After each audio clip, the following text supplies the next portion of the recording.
My house has been in my family for generations. It's an 80 by 100-foot monstrosity with more windows than I can count. My family has always had a strict no-maid policy. So I clean everything myself, but I don't really mind. I put on a pair of headphones and just listen to music or a podcast while I scrub down counters and dust bookshelves. Luckily, I work from home, so I don't have to go out often. I live in rural Pennsylvania, making online websites for startup companies and whatnot. Nothing crazy. I can pick my hours and spend most of my time making the house happy. I inherited it just a few months ago from my mom. Don't worry. She's still alive, just getting too old to take care of 24,000 square feet all by herself. Hell, I'm a 26-year-old man and still find myself struggling at points. So I'm honestly impressed with how long she was able to do this alone. Anyway, after she passed it on to me like my poppy did for her, I started the chores right away. I didn't need a list or anything. I visited my poppy a lot when I was little and my mom when I got older, watching them do the chores. They'd show me how they were done and when, so I could be ready for the day it became my turn. So far, everything has been running pretty smoothly. I get the box of mice on Saturday. On Sunday, I clean the first floor. Monday, the second. On Tuesday, I work on my computer. Wednesday, the third Thursday, I rest, and of course, I feed and care for the mice throughout the week. Friday is probably the hardest day, honestly. On Friday mornings, the walls will be really hot to the touch, and I will have to wear closed-toe shoes all day to avoid burning my feet. Sometimes the walls will even take on a fleshy-like texture. It reminds me of skin if skin didn't grow with the body but instead was pulled tight, right on the precipice of tearing. It will also pulse every couple of seconds. The pulses aren't like a heartbeat, though. They're more like repeating contractions if you can picture that. I imagine it's a bit like what a womb looks like when it goes into labor. Still, the worst part about Fridays by far is when I have to use the restroom anytime between the later hours of 3 and 6:30 p.m. I'll walk into one of the hundreds of bathrooms in the mansion to take a piss, only to be greeted by row after row of eyes of all different shapes and colors staring at me. Some are obviously human, but others will look more like the eyes of goats, dogs, cats, or horses depending on the month. They all blink at different times, so I know there's always at least a couple still looking at me at every moment. It scared the shit out of me when I was a kid, but I've grown used to the sight since then. Now I just find it sort of humiliating. I try to go to the bathroom at the closest gas station 2 miles out if I can help it, but when it's an emergency, I'll just suck it up and go in the house. The way those eyes all stare at me, like they are judging me, might be only one step below public. Shaming 7:30 p.m. is the most important. Time of the day on Fridays, I'll usually try to eat an early dinner or make it a cheat day to avoid anything conflicting. With meeting the time frame, at 6:45 p.m., I go to my bedroom to get the box of mice. There are usually about 15 to 20 in there, most of them being field mice. I swear, it's like they know what's going to happen when I pick up the box. They all start squeaking and trying to gnaw through their little prison, but of course they can't escape.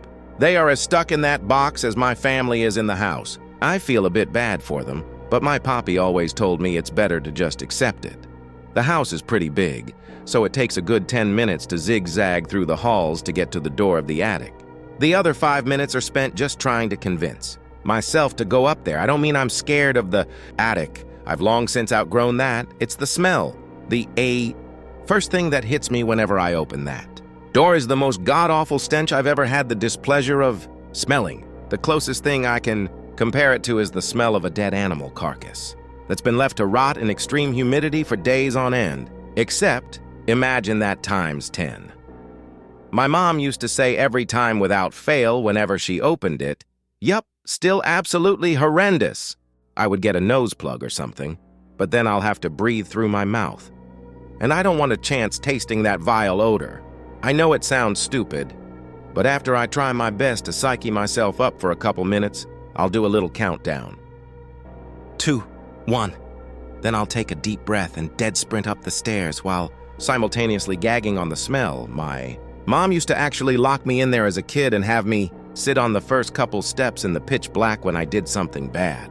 The longest she ever left me in there for was about 2 hours when I was 6. She'd gotten a call home from my school about me disrupting a lesson multiple times, starting an argument about God knows what and speaking out of turn. My mother was furious about it, calling me an embarrassment, so she left me on the stairs of the attic. I love her to death and all, but she's always been way too sensitive about how other people see her. Everything I did wrong or right, she would immediately view as a reflection of herself. My eyes were stinging by the time she unlocked the door that day, and my voice was hoarse from the relentless sobbing and begging to be let out. I'd hated the smell then too, but that's also back when I was still afraid of the attic. She knew how much it terrified me. It's for your own good, sweetheart. You'll see, she was right.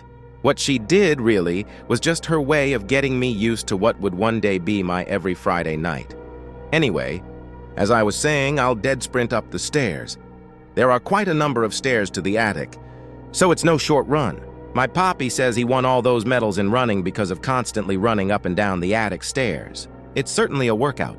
They don't spiral or anything, thank God. They just go straight up.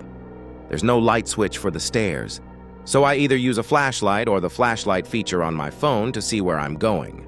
Thankfully, at the very top of the flight, there is a switch on the wall for the room. And when I turn it on, I'm always greeted by a relatively bare room, aside from a few trash bags stuffed in the corner and, of course, the huge, fat pair of dark red lips that sits right where a fireplace should be. The lips are typically chapped and cracked, probably dry from the humidity of the attic, which is about 8 feet tall and 12 feet in width, nearly reaching the ceiling and crushing the walls on either side of them. On the floor below the lips and through most of the attic are sticky wet fluids that make a gross squelching noise against my shoes whenever I take a step. The liquid all coming from the lips' persistent drooling and spitting. When they sense my presence, the lips will excitedly start to smack together and pant, drooling a flood worth of more spit onto the ground around me. I'll slowly approach, the lips getting more and more excited the closer I get. The spit from their blubbering of joy will sometimes even hit me in the face, and I'll have to try my best to wipe away the big gooey glob of mucus from my eyes and mouth without throwing up. It's always warm, almost hot, and putrid. The terrible smell that fills the attic obviously coming from their mouth. When I'm within arm's reach of the lips, I'll stick my hand out. The lips will then open only slightly to reveal their mouth. They don't have any teeth, just gums, but the nerves that would be in a tooth remain, hanging down and wiggling a little from the gaping holes in their mouth. The tongue will slither out, long and wet, and taste my hand, lapping at it like a dog if a dog's tongue were bigger than a human body.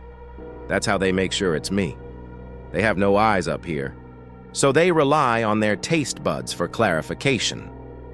Once they have fully lathered my hand in their saliva, they will give out a pleasured cry. It sounds kind of like a fox's cry, but deeper and wetter. That's my sign to open the box full of mice, who are, by that point, freaking out. The lips will open their mouth fully, revealing the gaping maw of darkness that awaits at the back of their throat, the drool still dripping out.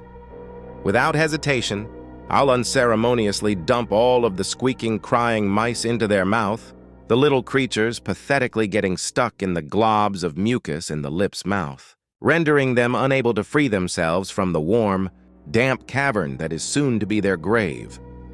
Once all of the mice are writhing on their tongue, the lips will smack shut before a resounding gulp runs through the house, shaking it a bit, signifying they have swallowed their meal. They will usually lick their lips excessively after that, as if searching for any mouse that they missed, before settling down to what I presume is digest. When that's all over, I'll turn around and leave, running back down the stairs and shutting the door behind me, always relieved to be drinking back in fresh, clean air. By the next morning, the house is pretty much back to normal. The walls are cool to the touch again, the floor isn't a furnace, and my bathrooms don't have peeping toms lining the tiles. At 4 p.m. on Saturday, I'll get the next delivery of mice. Then my week starts again. It's not all too bad. It's just about getting used to the work, like an 18-year-old gets used to being an adult. It's just a transition from watching the work being done by someone else to doing it yourself. Really. The only trouble I find happening repeatedly is when the mice don't get delivered on time due to weather, a package mix-up, or whatever else. Those Fridays are the only times the house manages to still scare me. The lips don't like not being fed on time. But I won't bore you with my complaining unless you really want to hear about it. I don't want to give off the impression that I am not thankful for my house or that my job is harder than some people out there who probably really struggle. I just get a bit tired sometimes. Also, if anyone knows a good place or company to buy mice from, please let me know. I try to vary the companies I order from to see which one the lips like best. They really like mice.